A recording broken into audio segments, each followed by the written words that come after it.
This next episode is the second one of our Fieldwork mini-series, where we are following 2 occupational therapy students during their Level 2 Fieldwork rotation. If you missed the first one, go back and listen to episode 4, titled Excitement and Trepidation as Fieldwork Begins, where we meet the students and chat about their thoughts on fieldwork before they started. In this episode, the students are 2 weeks in and starting to make the transition from observing to taking the lead in the treatment session. So much has already happened, and the students are learning more and more each week. So let's get to it and see where they are now. Oh, Rachelle, you're stressing me out. You have so much that you're already doing. I know. I already broke my rule to myself that I wasn't going to cry because of fieldwork stress, but I did it last Thursday on my drive home. If you're interested in occupational therapy, this is the place for you. This show aims to explore our profession by sharing who we are and what we do. Because for us, occupational therapy is more than just a job. Hi, I'm Sarah. Welcome to OT for Life.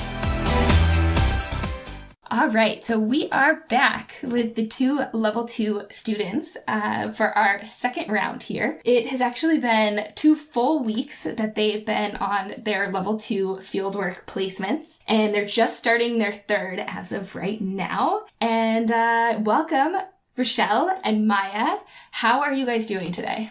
I'm doing good. I think I'm okay. I think I'm at the point where it's like the calm before the storm, and I think everything's just going to start picking up from here on out. I'm doing well. I feel like the storm has already hit, though. I have been thrown in since the end of the first week to, plan my own treatment session, so I'm kind of in that phase of feeling a little lost of what to do next and a little overwhelmed, so that's where I am right now. Well, I think this will be pretty interesting because it sounds like we've been talking a little bit before, and it sounds like, the experiences so far are similar in some instances and very different in others. Hopefully, our listeners will get a lot of good information and kind of feedback about what you guys are going through at this moment. I guess let's start on a positive note here.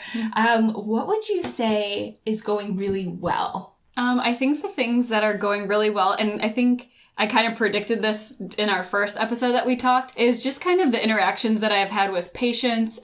Everything's been really positive, despite how much or little progress people are making. Everybody has kind of maintained a pretty positive attitude and been really receptive to myself and the other student that I'm placed with as fieldwork students and as people that want to learn. And I think that's just been a really positive experience overall, that we've kind of been welcomed in, and the clinic that I'm placed at, the other PTs that are working there and the speech language pathologists that are working there, they've just been really welcoming and friendly, and you kind of feel like you're part of the clinic right away. So that's been super positive. Yeah, and I think that can be difficult if you are in a facility that might not be as welcoming when it comes to the staff or the other professionals that are there, as well as potentially the clients or the patients, where they're like, wait a second, you're a student and you're going to work with me? So I can see that being very kind of unnerving in the beginning of like, how are they going to be, receptive to me? Definitely. Are they, Definitely, that kind of stuff. Yeah, I think something pretty similar for me as well. The staff, I feel like they're all really nice, and it's because I think they're used to having students, and so they're used to kind of like smiling at unfamiliar faces, and yeah, overall they've been really nice. I have there are other students, fieldwork OT students there with me as well. There are 7 other students, and they're all very nice, and like we hang out outside of fieldwork, and I feel like I really have them to lean on because we're all at different points. There are some that are in like week 7. So they're like, oh yeah, week 3, you got this. They know what to expect, and they kind of like lend me a helping hand. And then I also have some who started with me week 1, like together. So I feel like I have a lot of people to lean on. So I think that is like really well for me, just like the people that I'm around. Now, are all the students coming from the same university, or are they all separate? We're all from different schools, like, and from like all over the country too. Oh, cool. Okay. I think in my mind, I just assumed you guys all went, you were all in classes together, but no. That's really interesting. And then, did you say that there were other, like physical therapy, speech students, Yeah. anything like that? Yeah, so I don't really interact with them just like high and by basis, but they're all pretty nice too. And you can tell that they're students. And yeah, so I don't interact with them as much, just really the OT students, because we have like, we meet every Thursday together for an hour. So like we've gotten close. Yeah. Cool. Awesome. Yeah, that's very interesting. Yeah. All right, let's get into the juicy stuff. What have you guys found that's been challenging or difficult, or just something that's been kind of interesting to manage? In my past, working with children, I've always worked with neurotypical children and typically developing children. So it is difficult sometimes to manage. I actually got punched in the face today. Oh, no. I got punched right in the mouth. She looked at me and like she smiled. So I was like, hi. And boom, punched me right. So like I'm not used to getting hit. So that's been challenging. Like some of the behaviors that I'm not used to, move your hands, don't do that, don't, nice hands, quiet hands, no hitting, no, so. Oh, just wait. You'll get so much more. Yeah. Like, you name it, it's happened to me. Yeah. Books thrown. Oh, I've been head-butted. I've been, I've had kids spit on me. Oh, yeah. Like, yeah. So. What do you do about it? Oh gosh. Well, it depends on the situation. Yeah. And are they doing it for a reason that they are trying to communicate something? Mm-hmm. So then if it's that, then, you try to redirect. Are they doing it for attention? Then is it something you need to ignore? Mm-hmm. Or is it something you have to be very firm about, like, that is not okay, we do not do that? Yeah. Again, it also depends on, like, the age of the child. They might not know that they just might be trying to express something. Mm-hmm. So it really depends. But I'm sure I can see your face, like, that moment. Yeah, I was like, my eyes like opened up so big, like, oh my God, what do I do? Right. But now when it happens again, you'll be like, oh, I got this. I'll be prepared. I'll actually be like guarding my face. Anything else that you found challenging so far? Yeah, there is another thing. I'm at a very large location.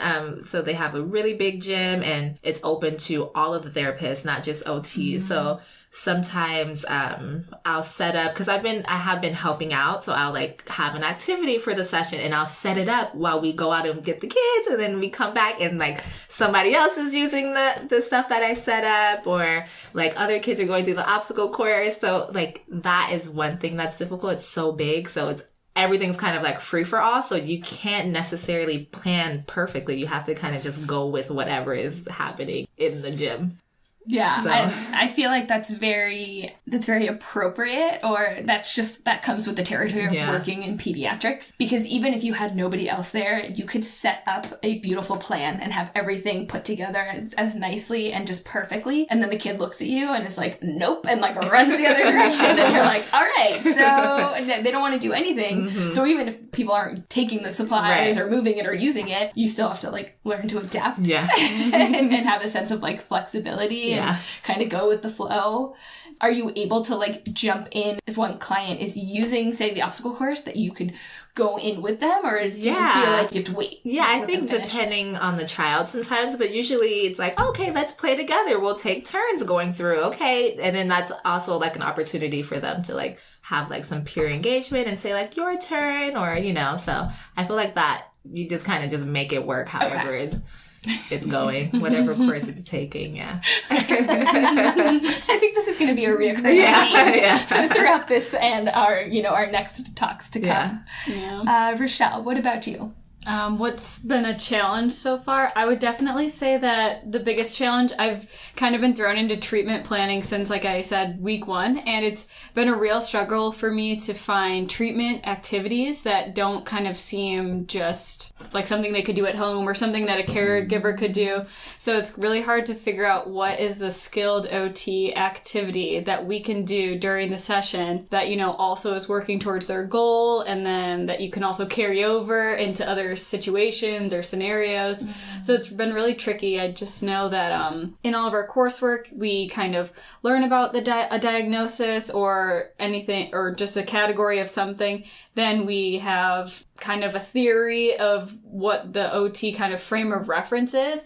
But there's no treatment activities or ideas or anything like that of something that you can actually do to address it. And then also I would say kind of feeling a little lost at times is not knowing how I'm doing in the moment, or just that probably has to do with the style of when we have our meetings throughout the week. We only meet once a week, so it's kind of up to the whole week to see how that runs its course. And then on Fridays, I kind of get to figure out how I did throughout the week. So I guess I just kind of feel like I'm wandering a little blind, not knowing exactly how I'm doing throughout the week. And then it all kind of comes into a big picture at the end. So that's kind of been the biggest struggles, is thinking of ideas, treatment planning, trying to figure out where different resources that I can find activities, which there really aren't any for adults, at least. I mean, everything that I look up online is for kids or, cute Pinterest ideas, but nothing I could do with, an 80-year-old that had a stroke. It's kind of just how it goes. Yeah. Yeah, I feel like, every day probably feels like an eternity. So if you're not getting feedback right away, or at least like at the end of the day, or maybe, after a couple hours, and you're waiting an entire week, all of a sudden you're like, it feels like it's been a month. Yeah. It's like, what did I do at 9:00 on Monday morning? And now it's 5:00 on Friday evening. Exactly. And trying to remember everything. And then also like prepping and getting ready for the next week and all of that. Yep, definitely. I would say that's a huge struggle, especially because as students, and especially during our first level 2 field work, we really have no idea how we're doing. We really kind of need that, not constant feedback, but frequent feedback to, especially in the beginning, to kind of at least feel like we're on the right track. And from there, I feel like that influences how much we can grow and succeed later on. And I think too, just like having the opportunity to ask questions. So even if you're not like looking for specific feedback per se, but like feeling like you can actually just ask this question, so then it can calm your nerves on whatever it was that you were wondering about. As far as, looking for feedback and having time to kind of interact with your supervisor, what does it look like in terms of meetings that you might have, or just chances to be able to debrief with them? What does that look like at your site? So I have weekly feedback meetings. It's every Monday for 1 hour. We've missed one Monday because it was a holiday. So far, it's good. I also have asked if I can email her or just ask her questions when they come up, so that it's not just Monday that's the only day that we're talking, because to me that would be insane. And even with some of the kiddos that I've seen, I've already seen them twice now since it's been 2 weeks, but even with some of them, I'm like, what did we do? Like, I don't even, because I've seen so many kids and it's so hard to remember it. I'm like, did their parent come to the session? Did they not? Like, I just can't. So, I've been like asking her, like, is it okay if I email you? And she's like, yeah, you can email me whenever you have a question at night, or she's like, just don't email me too late, or, don't expect to get a response. Yeah, I don't expect to get a response. And so she's pretty open to my questions, and sometimes I like don't even know what question I even have because I don't even know what I'm watching. But so I feel like it's so far so good as far as the feedback. And you said it's 1 hour. 1 hour. Once a week. Yeah. Do you feel like that's enough time? No, it's definitely not enough time. No. Yeah. Because then is that like debriefing from the week before and then also kind of setting up for the following week? Yeah. Or for the next week? Yeah. So that's why I asked her, because after the first week, or the second meeting, so the second Monday, I was like, I don't know if this is enough time to like ask all the questions I have. So... And that's when I brought it up, and she said, yeah, you can email me whenever, but we don't necessarily have that time at the end of every session because she's rushing to set up for the next session, or like writing her note, and I'll write a note as well. So we don't necessarily have that time to talk in between sessions. Yeah. Okay. And remind me again, you're with like one supervisor, or do you follow any other OTs? No, so I'm just with one supervisor. Just with one. Okay. Okay, so you're not facing the challenge of then trying to like track down, like 3 other people and be like, oh, remember that kid? Let's talk about that now. Yeah. Okay. Just her, yeah. Mine's kind of similar, except we just have our feedback sessions on Fridays. So every Friday we get kind of a week in review. How did it go? What are areas that we did well, areas of growth for the following week, and goals for the following week. And then every Friday we get our list of patients that we have to treat for the following week. So I agree with Maya saying over here that it's definitely not enough time. I feel like I have questions that I don't even know I didn't know before, that sometimes they just kind of come up in conversation. And I feel like we could probably sit there and talk for 2 to 3 hours and I would still feel like maybe there could be more we would be able to talk about. Right.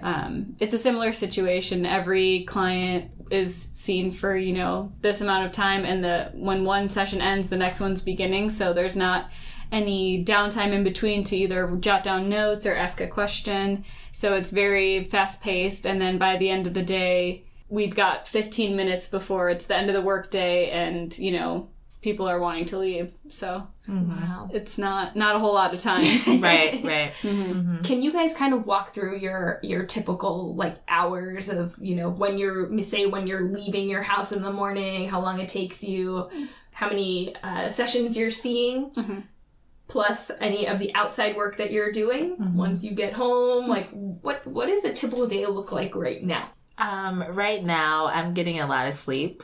I don't know if that will continue. Hold on to that. Don't let it go. Right. So I'm really grateful because my place is pretty close to my house. Okay. And so it takes about like 15 minutes to get there. Okay. And parking is pretty easy as well. Good. And I see about 6 clients a day, so 6 sessions, and I have an hour for lunch, which is great. And the sessions are an hour? They're all an hour, roughly? Roughly. Okay. So that's like 50 minutes to treat, and then like 10 minutes to talk to the parent, or you know. And every day I have about an hour, and on Tuesdays I think I have 2 hours of like planning time. So that's like for myself to plan. So initially, I was using that time for chart reviewing just to get to know my kiddos.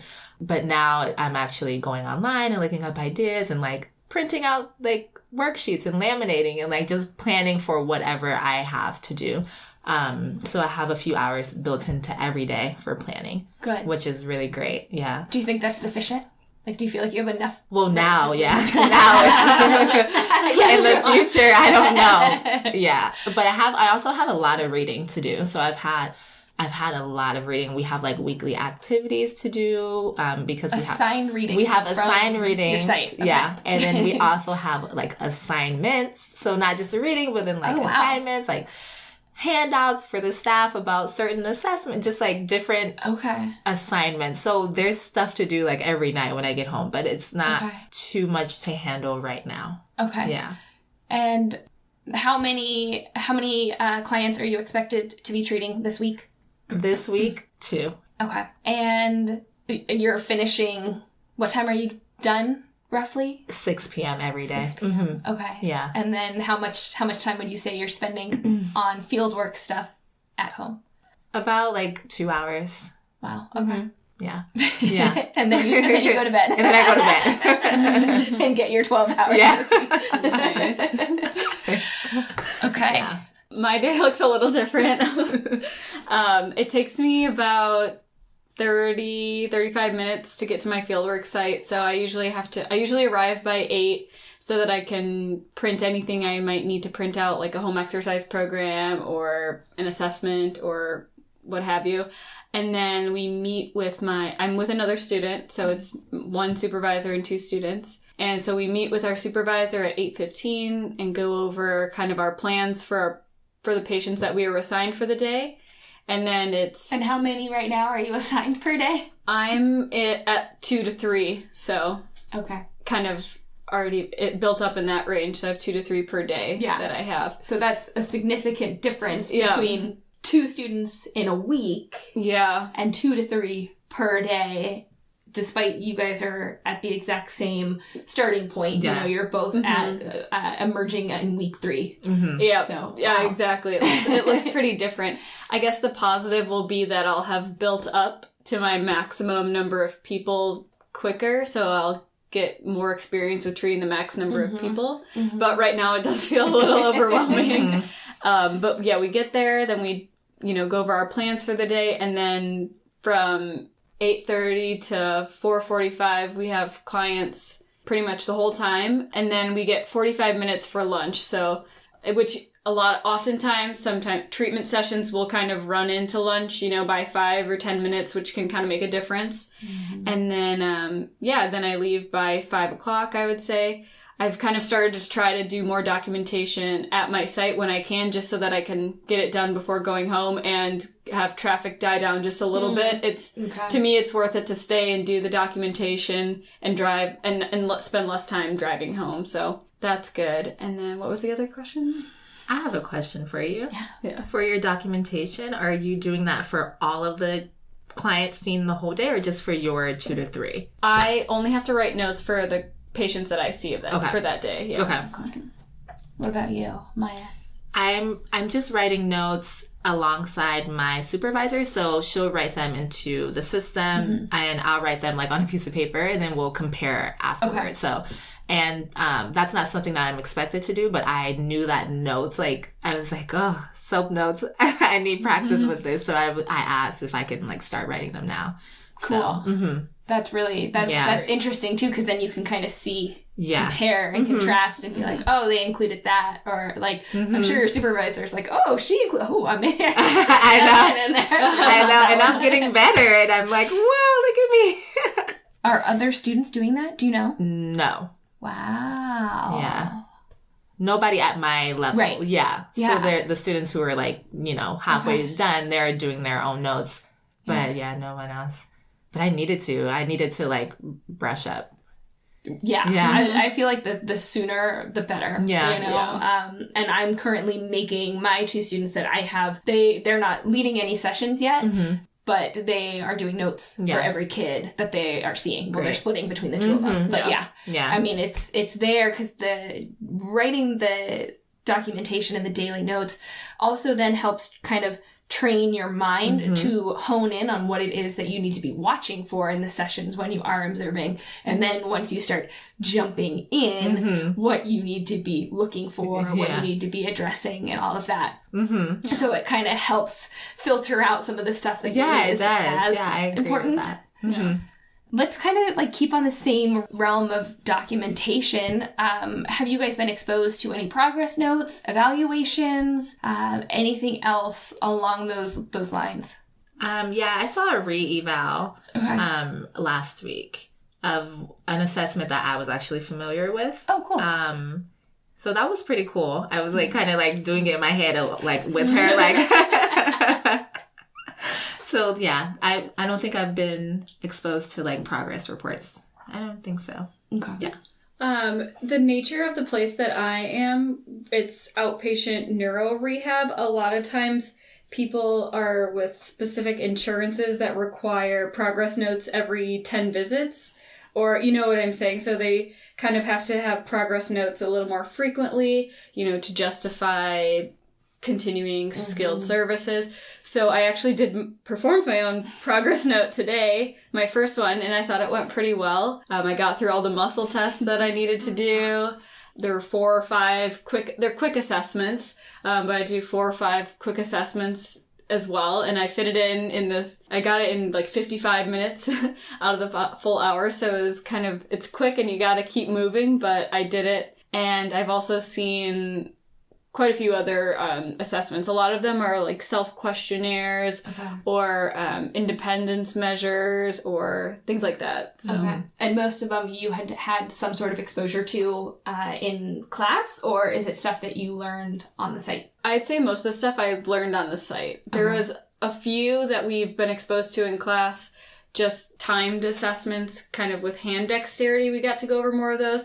We did a couple of the cognition assessments that I've seen, but as, for example, the spinal cord independence measure, they said that it was a test in class, but we never really got to look at it or, talk about how to score it or grade it. So it's kind of a lot in that realm too. You have to kind of look at these manuals and look at the lines that you're supposed to say, because a lot of them have strict guidelines where you're only supposed to say this, and, you need to have it in a quiet place, and you can only repeat the question one time kind of thing. So it's a lot of really paying attention to the guidebook and getting through the assessments.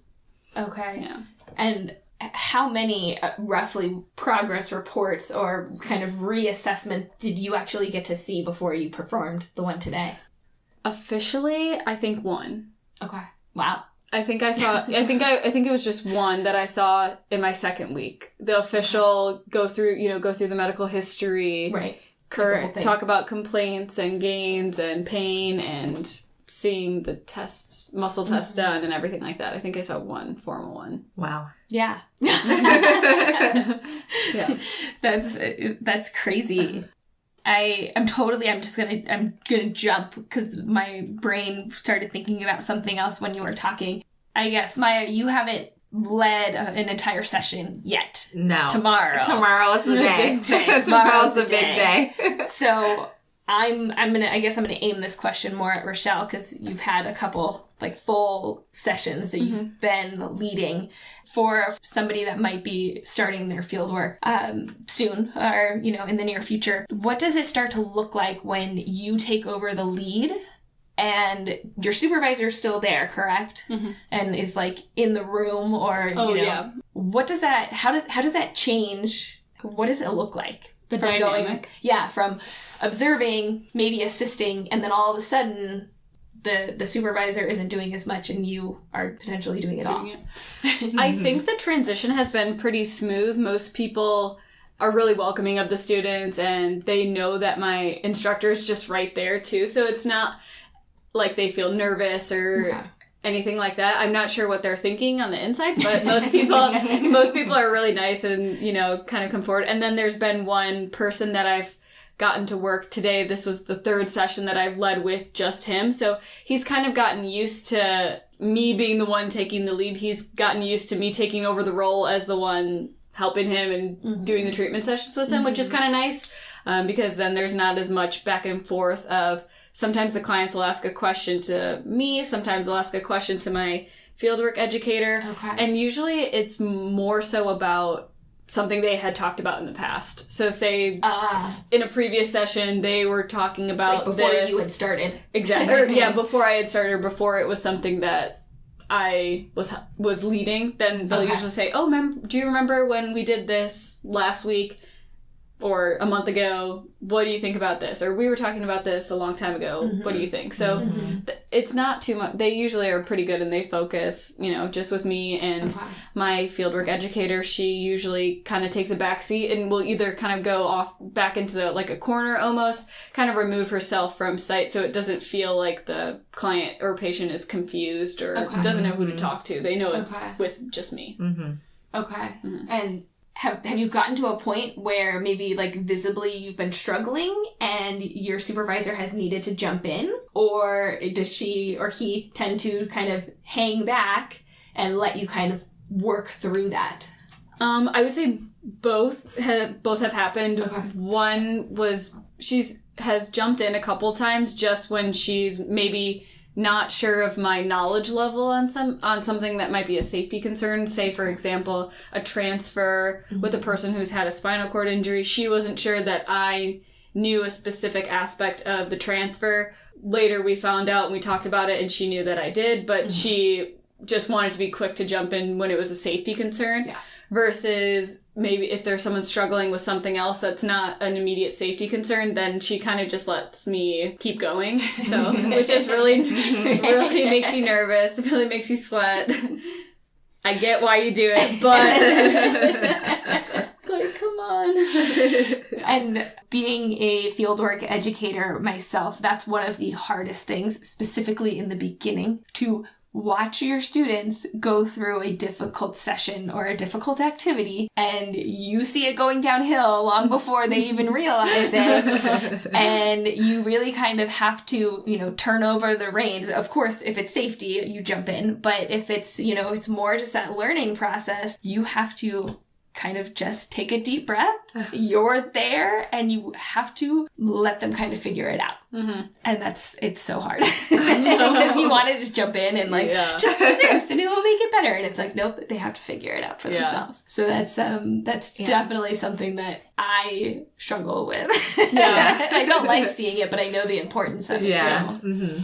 Will you, do you know if you'll be recorded throughout this process? Because I will. And so around maybe I think it's week 4 or week 5, they begin to record my session so that we can watch it back later and and say oh, you maybe look out for safety concerns and you should have done this, or he was leaning this way, you could have picked, just giving me feedback and letting me watch myself and letting me come up with the things that I probably could have changed about the session. Do you know if that's happening? I'm pretty sure. I feel like that would have probably started happening already. Okay. But no, we're not doing that.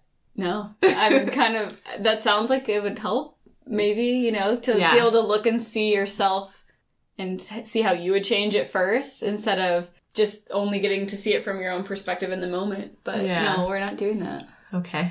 I can see it helping, and then I can also see it adding a lot of extra stress. Yeah, because I know when I was a student, I would have not have to been videotaped, and it probably would have freaked me out even more, and I would have done a worse job because of it. Yeah. But I have heard of other sites doing that, and I find it intriguing. But yeah, I wonder about kind of the mental state of the student being able to understand that they're getting videotaped and then they're going to get picked apart. I'll let you know how it goes. Because not only am I going to be thinking about the session, but I'm going to be thinking oh, let me sit up straight. Right? Oh, man. And so wait, you said week 4, week 5 it's going to start? Mm-hmm. And do they tell you? Yeah, so you'll know. Okay. And they'll I've seen other sessions just walk past and the camera is kind of right there. And if you get up and you move, they pick it up and they move, and it's not in the corner somewhere. It's kind of right there. How do the clients respond to it? Are they used to it by now, or are they hey, what's that? From what I've seen, they'll kind of ask about it, and then they're over it in a second. Okay. A lot of them are really young, so they're ooh, something shiny, their attention is off of it immediately. Okay. Mm-hmm. Yeah, that's a good thing to bring up. Kind of roughly, what are the age spans that you guys are working with, or maybe a majority of what you've seen so far? So I've already gotten my caseload. So all of my kiddos are really young. They're 3 to 6. And then I have a 10-year-old and then a 16-year-old. Oh, wow. Okay. Yeah, but most of them are pretty young. Mm-hmm. Yeah. All the clients that we see, the youngest, I believe, are early 20s. Okay. And the oldest is 90-something, early 90s. So, huge range. Wow. Yeah. Mm-hmm. I mean, I even feel going from 3 to 16 is big, and then all of a sudden it's 20 to 90. Yeah. Fascinating. I love it. Yeah. How do you guys feel you are managing your life on top of fieldwork right now? And, I think this has kind of come up in a lot of the interviews that I've done so far of occupational balance and, being able to kind of manage your leisure and your hobbies and your maintaining of your actual life. And then also on top of that, what's going on with fieldwork, planning, documentation, prepping, and even just kind of decompressing from the day. So I've started to meal prep, which has been huge. Mm-hmm. So on Sundays, we'll make food for the week, but then, or food for that day for lunch or dinner or whatever. And then I just make 5 extra for my lunches throughout the week. And that has been huge. Just to have it all prepared, ready to go. I don't have to, that's just one less thing for me to worry about every day, which is really great. Especially because I don't really like to cook single meals at a time. I think it just gets too many dishes dirty. Mm-hmm. And so I figure if I can just make everything at once, it's the best for me. Mm-hmm. And then other than that, it's really difficult. I don't think I mentioned earlier that after fieldwork, I come home, I do my documentation, and I kind of plan up until I go to bed at 9:30, 10. It usually is kind of how it goes.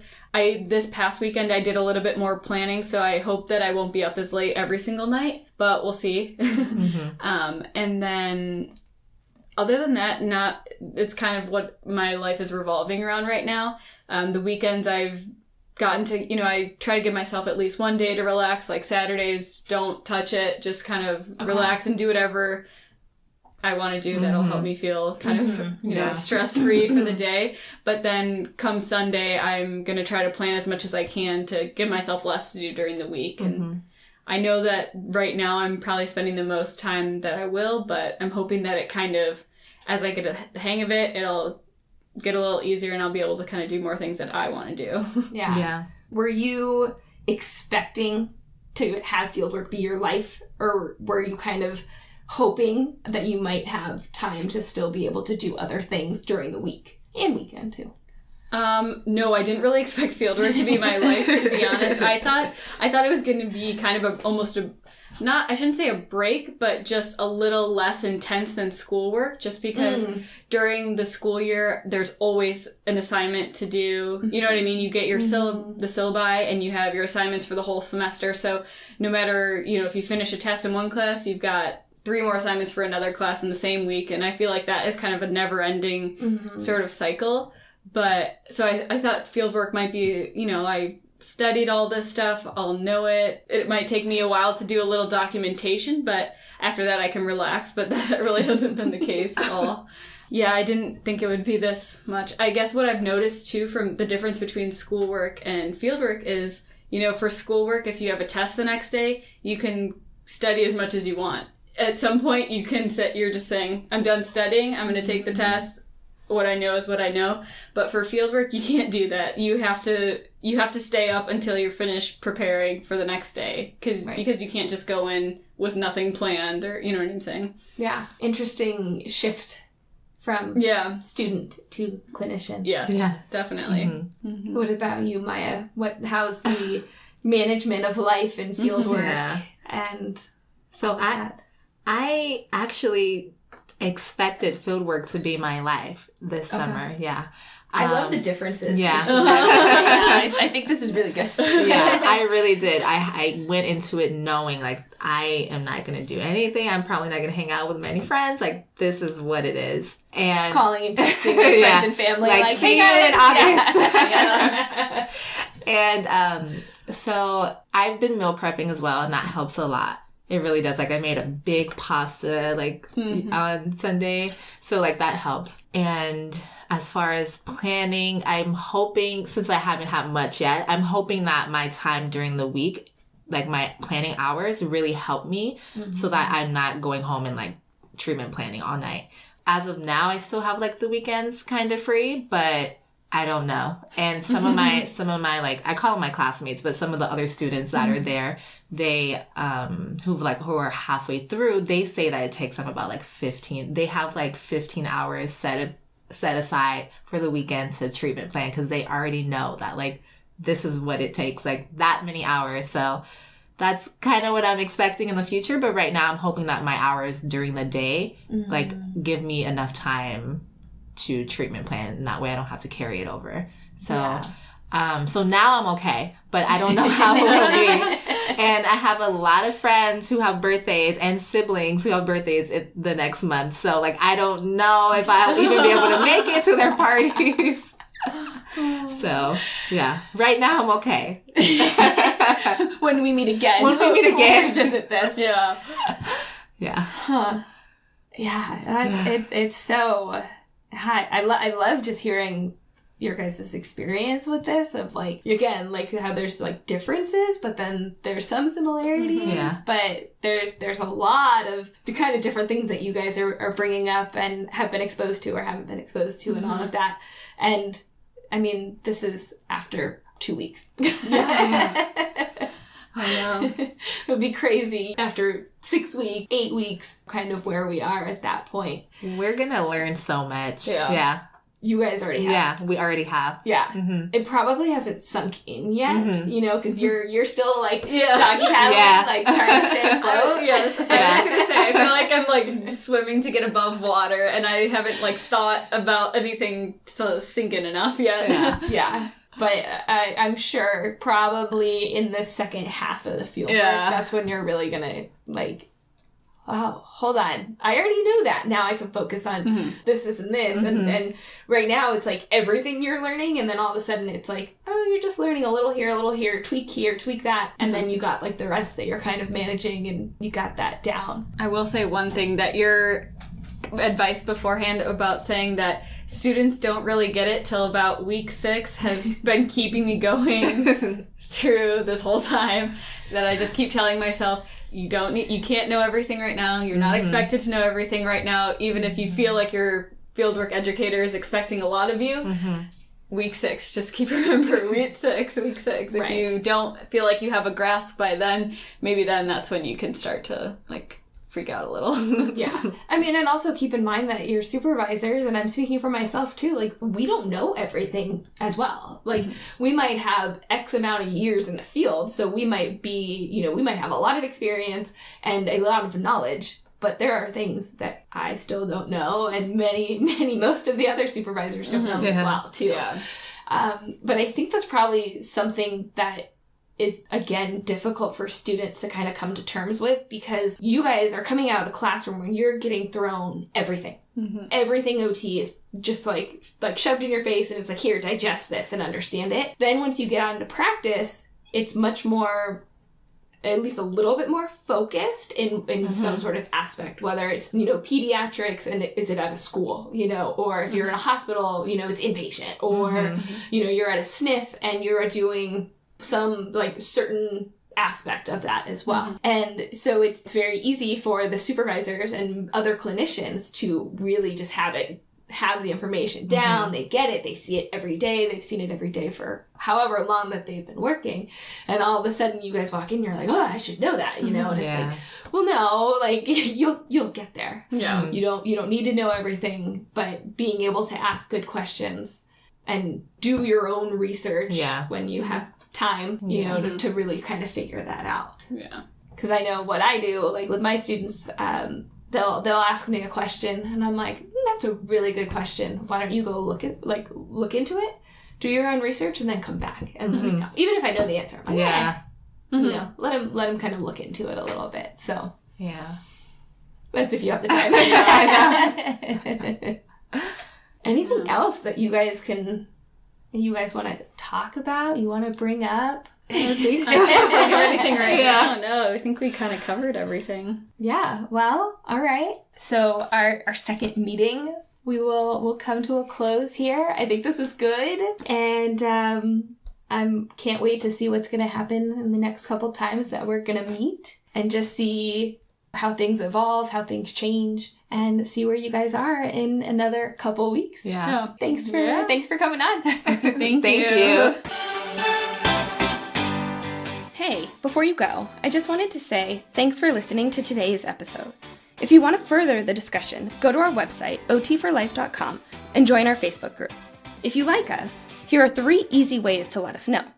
1, share our podcast with a friend, colleague, or anyone interested in occupational therapy.